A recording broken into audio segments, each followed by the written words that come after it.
हर किस्म के रूहानी जिस्मानी मसाइल और वज़ाइफ के लिए पीर इकबाल कुरैशी चैनल को सब्सक्राइब करें। नहमदुहु व नुसल्ली व नुसल्लिमु अला रसूलिहिल करीम, अम्मा बअदु फ़अऊज़ु बिल्लाहि मिनश शैतानिर रजीम, बिस्मिल्लाहिर रहमानिर रहीम। यौम नदउ कुल्ल उनासिन बिइमामिहिम फमन ऊतिय किताबहु बियमीनिहि फउलाइका यक़रऊन किताबहुम वला युज़लमून फ़तीला वमन कान फ़ी हाज़िही अअमा फ़हुव फ़िल आख़िरति अअमा व अज़ल्लु सबीला। सदक़ल्लाहुल अज़ीम। अल्लाह रब्बुल इज़्ज़त ने दो किस्म के तबक़ात के लिए इसमें एक बहुत ही ख़ास वजीफ़ा रखा है। एक वो बंदा जो कोई रास्ता ना पाता हो, उसे कुछ समझ ना आती हो कि कौन लोग ठीक हैं, कौन सा रास्ता ठीक है, कौन सा गुरोह ठीक है, मैं किसकी मान के चलूं। अल्लाह ताला इसकी बरकत से उसे रहनुमाई करेंगे। दूसरा, जो इंसान ये चाहता हो कि मैं दुनिया में भी जो है अल्लाह की नज़र में अंधा ना हूँ, आखिरत में भी अंधा ना हूँ, यानी दुनिया में अंधा इंसान वो है जो गुमराह है, भटक चुका है। तो ये जो चाहता हो कि मैं भटके हुए गुमराह लोगों में शामिल ना हूँ, मैं और मेरी औलाद राह रास्त पे रहे, तो इस अमल को इख्तियार करे।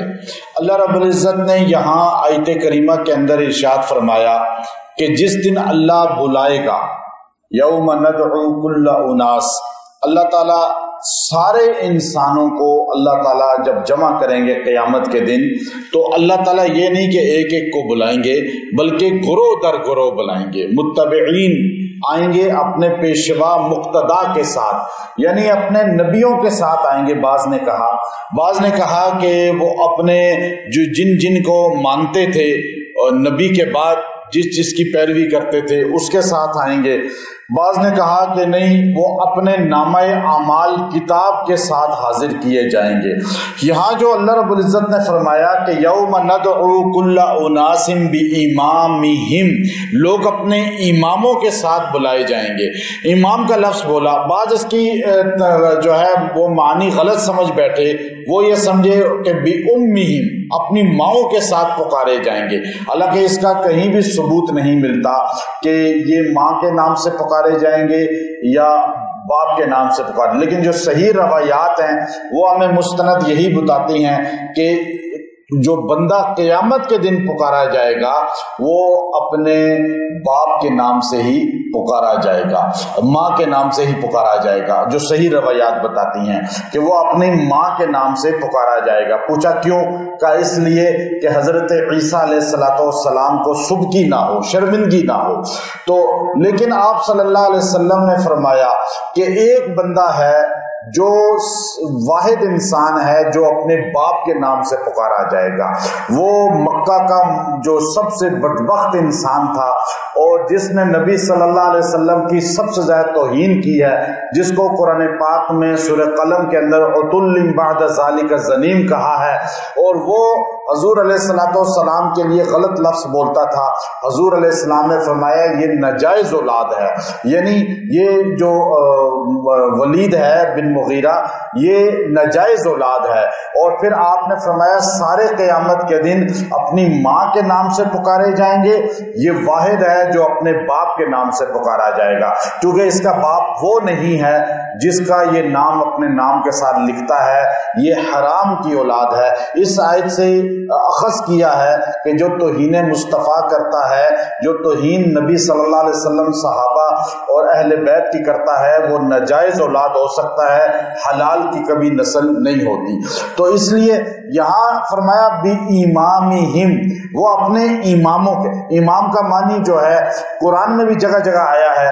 तो वो कुरान में जो इमाम का लफ्ज बोला कि वो इमाम से मुराद क्या है, वो फरमाया जो इनका नामाए अमाल है, किताब है। जो किताब है, ये किताब जो है, ये जो नामाए अमाल का पर्चा है, किताब है, वो चूंकि एक पर्चा तो नहीं होगा, वो कई पर्चे होंगे, कई वर्के होंगे, इसलिए उसको किताब बोला गया कुरान पाक में भी। तो ये किताब जो है, ये इंसान अपने नामाए अमाल की तरफ पुकारा जाएगा। और بعض نے کہا کہ نہیں، اپنے جو ایک مفسر نے کہا کہ اپنے نبی کی طرف پکارا جائے گا. اور جیسے امت میں بڑے بڑے لوگ گزرے ہیں کہ ایک ایک اس امت کے اندر اللہ نے خاص طور پہ ہمارے نبی صلی اللہ علیہ وسلم کی امت میں ایک خاص شرف رکھا ہے کہ جتنے پہلے نبیوں کی محنت تھی اس امت کے اولیاء، محدثین، مفسرین اور تابعین کی اتنی محنت ہے. اور وہ مقام میں تو نبی اونچے ہیں، لیکن محنت کے اعتبار سے اگر دیکھا جائے تو ہمارے ایک امام ابو حنیفہ رحمۃ اللہ علیہ کے اس وقت دنیا میں ماننے والوں کی تعداد بھی کم سے کم جو ہے وہ 1 ارب کے قریب ہے. 1 ارب کے قریب ہے، اس سے زیادہ ہے، کم نہیں ہے، 1 ارب تقریباً. اس کی وجہ کیا ہے کہ ایک بڑی تعداد جو ہے 30-40 کروڑ تو انڈیا میں جو بستا ہے اور 25-30 کروڑ کے قریب درمیان جو پاکستان کے لوگ ہیں، افغانستان کے لوگ ہیں، بنگلہ دیش سارا کا سارا آپ دیکھیں، اس طرح نیپال کے اندر، اور پھر رشیا کی 33 ریاستیں، ساری کی ساری 100% وہاں کے مسلم کنٹریز جو ہیں، ازبکستان، تاجکستان، قازقستان، کرغزستان، یہ جتنی، یہ ساری کی ساری 100% حنفی ہیں. باقی دنیا میں تو افریقہ میں چلے جائیں، باقی یورپ امریکہ میں بڑی تعداد ہے. تو ایک امام اوزاعی، ایک امام مالک، امام احمد بن حنبل، امام شافعی اور اس طرح امام بخاری، یہ بڑے بڑے، یہ بعد کے لوگوں کی بات کر رہا ہوں. پھر اولیاء میں بڑے بڑے اولیاء ہیں جن کے ماننے والے کروڑوں کی تعداد میں ہیں. تو اللہ نے فرمایا یہ سارے قلب ان کے ساتھ جمع کیے جائیں گے. ایک تفسیر یہ ہے. دوسری یہ ہے کہ مسلم شریف کے اندر ہے کہ یہاں کتاب سے مراد جو ہے وہ نامہ اعمال ہے. حدیث لائی نبی علیہ السلام کی کہ عرش کے نیچے سارے نامہ اعمال لوگوں کے رکھے ہوں گے اور وہ وہاں پر رکھے ہوئے ہوں گے. ہوا چلے گی، وہ اڑیں گے اور وہ اڑتے ہوئے ہر بندے کے پاس پہنچ جائیں گے محشر میں. محشر میں جتنے لوگ جمع ہوں گے، مسلم، کافر.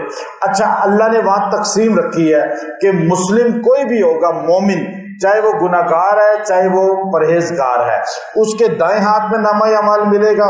اور جو کافر ہے وہ چاہے کوئی بھی درجے کا کافر ہے، وہ عیسائی ہے، ہندو ہے، مجوسی ہے، سکھ ہے، یہودی ہے، کوئی بھی کافر ہے، کمیونسٹ ہے، جس نے اسلام کو چھوڑ دیا، اسلام پر نہیں چلا، اس کے الٹے ہاتھ میں نامہ اعمال خود چاہ کے اس کے اٹک جائے گا یوں کا کتاب جو ہے. اور وہ کتاب جس کے دائیں ہاتھ میں ملے گی تو وہ خوشی سے کہے گا ہا ہو ہا ہو. قرآن پاک میں اس لفظ کو اللہ نے بیان کیا، ہا ہو خوشی سے کیا جاتا ہے. ہا امقرؤ کتابیہ انی ظننت انی ملاق حسابیہ. اوپر سے آواز آئے گی فہو فی عیشۃ راضیہ فی جنت عالیہ قطوفها دانیہ کلوا واشربوا ہنیئا بما اسلفتم فی الایام الخالیہ. یعنی وہ خوشی سے کہے گا ہاؤ، یہ دیکھو، اقرؤ کتابیہ، یہ میرا نامہ اعمال پڑھو. یہاں پاس ہوتا ہے چند منٹوں، چند گھنٹوں، چند سالوں، چند عرصے کے لیے. وہاں جو پاس ہوگا ابد الآباد کی زندگی کے لیے. وہاں پاس ہونے والا کبھی پریشانی میں نہیں جائے گا، وہاں پاس ہونے والا کبھی بوڑھا نہیں ہوگا، وہاں پاس ہونے والا کبھی بیمار نہیں ہوگا. سب سے بڑی بات، وہاں پاس ہونے والا کبھی موت نہیں آئے گی. آپ خود سوچئے کہ آپ وہ کیوں نہ ہاؤ مو کرو کرے، ہاں وہ کیوں نہ کرے. یہاں جو ناچتے گاتے ہاؤ کرتے ہیں، وہاں وہ اللہ تعالیٰ بتا رہا ہے، وہ خوشی سے کہے گا میری کتاب پڑھو، میرا نامہ اعمال پڑھو. یہ وہ کتاب ہے جس کی تو ہاؤ اقرؤ کتابیہ، کہ مجھے پتا تھا کہ میں کل مرنا ہے، مجھے پتا تھا اللہ کے پاس پیش ہونا ہے، میں نے تیاری کی تھی، میں ایسے آوارہ پھرا نہیں تھا. تو یہ وہ خوشی سے کہے گا. اور جس کے الٹے ہاتھ میں جائے گا وہ کیا کرے گا؟ تو وراء ظہری، وہ پیٹھ کے پیچھے ہاتھ یوں کر لے گا، چھپا لے گا اور ہاتھ یوں پیچھے کرے گا. اور بل ظن ان یحورا، کاش میں مر کے ختم ہو چکا ہوتا، میری تو بالکل حیثیت ہی کوئی نہ ہوتی، میں زندہ ہی نہ ہوتا، بلکہ کاش کنت ترابا، میں مٹی ہو چکا ہوتا. تو اب وہ اس طرح کی اس وقت بدبختی کی باتیں کرے گا. اس وقت کوسنے سے کیا فائدہ، آج کوئی تیاری کر لیتا. لیکن وہاں یہ نامہ اعمال جو ہے فمن اوتی کتابہ بیمینی، اور جس کے دائیں ہاتھ میں یہ کتاب جائے گی فاولئک یقرؤون کتابہم، تو وہ سب کو پڑھ پڑھ کے سنائے گا. ولا یظلمون فتیلا، لیکن یاد رکھنا ہم ایک دھاگے کے برابر بھی تم پہ ظلم نہیں کرتے. فتیلا، اللہ کہتا ہے میں اتنا بھی، دھاگا جتنا ہوتا ہے نا پتلا، इतना भी किसी पे जुल्म नहीं करता। तुम्हारा एक छोटा छोटा अमल, सोच, नेकी, बुराई मेरे पास महफूज है, मैंने सेव की हुई है, और मैं उसके मुताबिक, बल्कि बहुत सी तुम्हारे गुनाहों से मैंने दरगुजर किया। मैंने तो तुम्हें 100% का रखा ही नहीं कि 100% बन के आओ। यहाँ हमारा क्या हाल है कि हम किसी आदमी को थोड़ी सी गलती करते हुए देखें, गुनाह करते हुए देखें, हम उसकी बुजुर्गी के भी कायल नहीं होते, बल्कि उसको इंसान ही नहीं समझते कि नहीं जी ये तो ऐसा है, ये तो ये है। अल्लाह नहीं चाहता कि हम 100% बने, तो आप कौन होते हैं 100% किसी को समझने वाले? नहीं जी, ये 100% नेक बन के आए तब हम इसको मानेंगे। ऐसा तो अल्लाह नहीं चाहता। अल्लाह कहता है तुम 50% जो है बन के आ जाओ, 51% तुम्हारी नेकियां हो, 49% तुम्हारे गुनाह हो, मैं 51% वजन पर तुम्हें जन्नत दे दूंगा। अल्लाह हमें 51% पे भी पास कर रहा है, लेकिन आज दुनिया के इंसान किसी को 80% ही पास करने को तैयार नहीं। ऐसा है या नहीं? ये जज बने बैठे हैं खुद, फिर जब वही हाल होता है अल्लाह की पकड़ में आते हैं। इसलिए किसी की बुराई, किसी के ऐब, किसी के गुनाह मत देखें और मत तशहीर करें, इसलिए कि आप इतना सोच लिया करें कि अल्लाह भी इससे 50% ही पर पास कर रहा है, तो मैं कौन होता हूँ इसकी 10, 20, 30% गलतियों पे यूं लोगों को उबारने वाला। ये जो मीडिया है, ये जो हमारा आज सोशल मीडिया है, ये मोहल्ले की औरतें, ये मर्द आज बड़े बड़े दीनदार इस गुनाह के अंदर मुब्तला हैं कि वो दूसरों को 100% बनाना चाहते हैं मुत्तकी, और खुद 10% भी नहीं है। ये हाल है। तो इसलिए अल्लाह ताला ने साफ कह दिया वला युज़लमूना, तुम जो काम करते हो ना, लोगों की दुमें लगाते हो, लोगों के ऐब उछालते हो, वला युज़लमूना फतीला, मैं एक धागे के बराबर भी जुल्म नहीं करूंगा, तुम्हें भी पकड़ूंगा। फिर यह नहीं है कि तुम बच जाओगे। वमन कान फी हाज़िही अअमा, और जो बंदा यहाँ अंधा था, ये अंधा है जो दूसरों के ऐब देखता है, दूसरों की खामियां देखता है, दूसरों को गलत समझता है, अपने आप को सिर्फ जन्नती समझता है, अपने आप को सिर्फ सही रास्ते पे समझता है, अपने आप को कहता है मैं बस सही हूं, बाकी सारे गलत हैं, ये सारे लोग की नमाज कबूल नहीं, रोजा कबूल नहीं। तो यही तो करबला में उन्होंने कहा था कि सामने खड़े होकर हज़रत हुसैन के उसने कहा कि शिमर ने कि तुम्हारी तो नमाज भी कबूल नहीं। उन्होंने कहा जब हमारी कबूल नहीं तो बताओ कायनात में फिर किसकी कबूल होगी। ये सोच करबला वालों के खिलाफ भी थी, उस जमाने से पहले की चली आ रही है। मैं ठीक हूँ। हज़रत अली के साथ खारजी लड़े, खारजियों का बड़ा आया, उसने कहा मौला अली रजी अल्लाह तआला अन्हु को कि मैं आपसे और हमारी कौम इसलिए लड़ती है कि आपकी नमाज भी कबूल नहीं है। हज़रत अली ने कहा मेरी नमाज कबूल नहीं है तो तुम बताओ फिर किसकी नमाज कबूल होगी। देखें ये सोच उस जमाने के लोगों की थी। आज भी लोग बड़े धर्मक तरीके से कहते हैं नहीं जी ये तो जनती, ये तो सही रास्ते पर ही नहीं, इनकी तो नमाजें भी कबूल नहीं है, तो बस तुम्हारी कबूल है। जो ये सोच रखता है ना वो अंधा है। जो समझता है, देखें जो जोड़ की बात करे, सारों को जोड़ के उम्मत को आपस में प्यार मोहब्बत से दीन की तरफ लाकर आखिरत की तरफ, कामयाबी की तरफ लेके जाए, तो वो बंदा असल में आंखों वाला है, असल में दिल की आंखों वाला है। और जो कि नहीं मैं ठीक हूं बाकी सारे गलत हैं, ये है खारजियत। यही खारजी थे, यही खारजी सोच है। तो अल्लाह कहते हैं जो दिल का अंधा है ना, वो इधर अंधा दिल का है, वहां आंखों का अंधा उठाया जाएगा, वो अंधा ही रहेगा। काफिर अंधे हैं, काफिर अपने आप को ठीक समझते हैं, हम सबको गलत समझते हैं। काफिर हुजूर अलैहिस्सलाम को गलत समझते हैं और अपने आप को ठीक समझते हैं। काफिर की यही सोच तो उसको अंधा कह रही है। और मुसलमान भी यही सोच रखे कि बस मैं ठीक हूं, मेरी मस्जिद ठीक है, मेरी अकीदा ठीक है, मेरा मुर्शिद ठीक है, बाकी सारे मुझे बताएं अल्लाह की जन्नत इतनी बड़ी है, क्या वो खाली देवबंदी बरेलवी हो या अहले हदीसों के लिए है कि बरेलवी कहे मैं ही जाऊंगा और कोई नहीं जाएगा, देवबंदी कहे मैं ही जाऊंगा और कोई, आपके सारे जाएंगे। कुरान की जो बात करते हैं, इस्लाह की बात करते हैं। तो अब फरमाया जो अंधा सोच रखता है ना कि नहीं मैं ठीक हूं बाकी गलत है, तो वो सोच अंधापन है। इसको कुरान ने कहा वमन काना फी हाज़िही अअमा फहुवा फिल आखिरति अअमा, जो यहाँ अंधा है वहां भी अंधा ही रहेगा, वहां भी आखिरति अअमा अअमा अअमा। सहाबी थे हुजूर के, नबीना थे, लेकिन दिल के अंधे नहीं थे। अब्दुल्ला बिन उम्मे मक्तूम, حضور اپنے بعد جب گئے تبوک پہ تو ان کو اپنے جانشین بنا کر گئے مدینے میں، تو آنکھوں کے نبینا ہیں لیکن دل کے بینا ہیں، اندھے نہیں ہیں۔ تو اس لیے جب کوئی نبینا ہو نا تو اسے نبینا کہیں، اندھا نہ کہیں، اس لیے کہ اگر وہ ایمان والا ہے تو وہ تو آنکھوں، اللہ نے دل کی آنکھیں اس کی کھول دی ہیں۔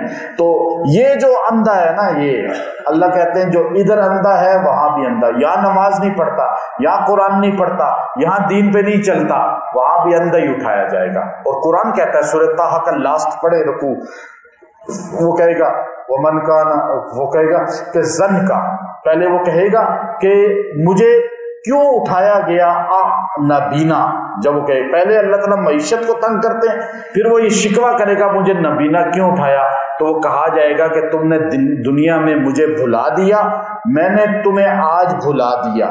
جس کو اللہ یہاں بھلا دے، اچھا اب آسان مانی سورۃ طٰہٰ کا، جو اللہ کو یہاں بھلا دے وہ یہاں اندھا، جس کو اللہ وہاں بھلا دے وہاں اندھا۔